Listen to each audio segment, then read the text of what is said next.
સુરતમાં bogus hospital બાદ bogus ડોક્ટર્સના hub બનેલા સુરતમાં વધુ 6 બોગસ ડોક્ટર ઝડપાયા છે, જેમાં 2 મહિલા ડોક્ટરનો પણ સમાવેશ થાય છે। ડિંડોલી વિસ્તારમાં વગર ડિગ્રીએ ક્લિનિક ચલાવતા આ બોગસ ડોક્ટર પાસેથી દવા સહિત મેડિકલનો સરો સામાન કબજે કરવામાં આવ્યો છે। સુરતના નવાગામ ડિંડોલી વિસ્તારમાં મોટા ભાગે શ્રમિક વર્ગ અને પરપ્રાંતીય લોકો રહે છે, ત્યારે તેમની બીમારીના ઇલાજ માટે તેઓ ક્લિનિકમાં જતા હોય છે। ત્યારે વગર ડિગ્રીએ ક્લિનિક ચલાવતી 2 મહિલા સહિત કુલ 6 બોગસ ડોક્ટર્સને ઝડપી લેવામાં આવ્યા છે। લોકોની જિંદગી સાથે ચેડા કરનાર આ બોગસ ડોક્ટરને ક્લિનિકમાંથી દવા સહિતના મેડિકલના સાધનો સાથે ઝડપી લેવામાં આવ્યા છે। આ તબીબો દર્દીઓને દવા ઇન્જેક્શનની સાથે બોટલ પણ ચડાવી આપતા હતા। ડિંડોલી પોલીસે અલગ અલગ દવાખાનામાં રેડ કરી ડિગ્રી વગરના ડોક્ટર તરીકે પ્રેક્ટિસ કરતા આરોપી રાજેશ રામકૃષ્ણ મહાજન, મહેશ વિઠ્ઠલ રાજપૂત, આરતી દેવી સત્યપ્રકાશ શોભનાથ મોરિયા, બુદ્ધદેવ કુમાર શિવનંદન ચૌહાણ, મનોરમાબેન અમરદેવ પાલ અને શરદ નારાયણ પટેલની ધરપકડ કરી કાયદેસરની કાર્યવાહી હાથ ધરી છે। આરોગ્ય વિભાગની ટીમ અને ડિંડોલી પોલીસ સ્ટેશનની ટીમ એમ અલગ અલગ ટીમો બનાવી અને 6 જેટલા આવા ક્લિનિક ઉપર અમે ચેક કર્યું હતું અને કન્ફર્મ કર્યું હતું કે આ ખોટી રીતના પ્રેક્ટિસ કરી રહ્યા છે।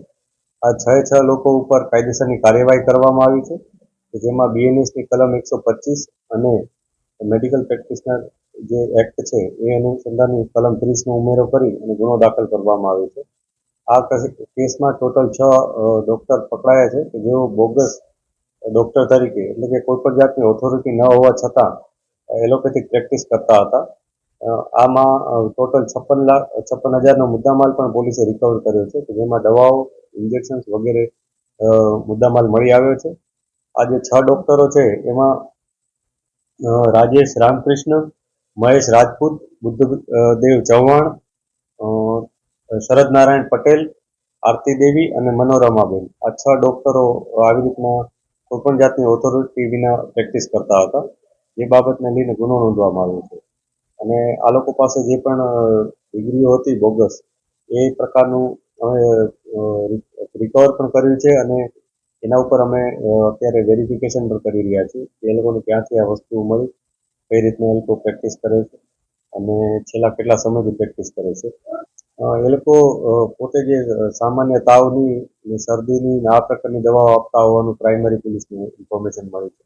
હજી અમે બીજા લોકોનો પણ સંપર્ક કરી રહ્યા છીએ કે એ લોકો કયા પ્રકારની દવાઓ ખરેખર આપતા હતા, કયા પ્રકારના ઇન્જેક્શન્સ આપતા હતા।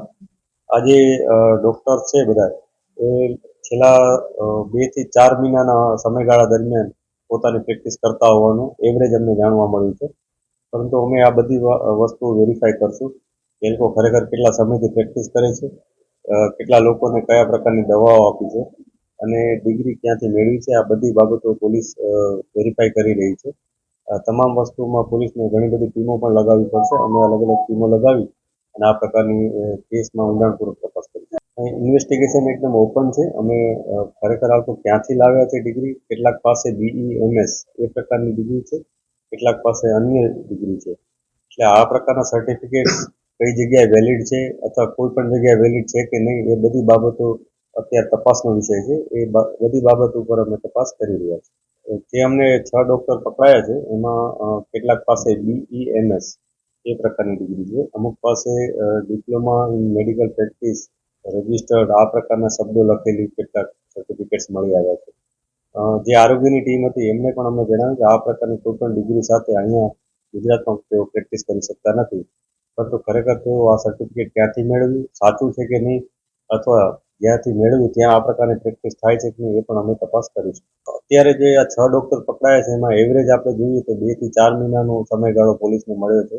આ બધી પ્રાઇમરી ઇન્ટ્રોગેશનની વિગતો છે જેને ઊંડાણપૂર્વક તપાસ કરવામાં આવશે, એ પણ અમે જોઈ રહ્યા છીએ। કેમ કે કેટલાક લોકો પોતાના રૂમમાં અથવા ભાડે લીધેલી દુકાનોમાં એ પ્રકારે પ્રેક્ટિસ કરે છે।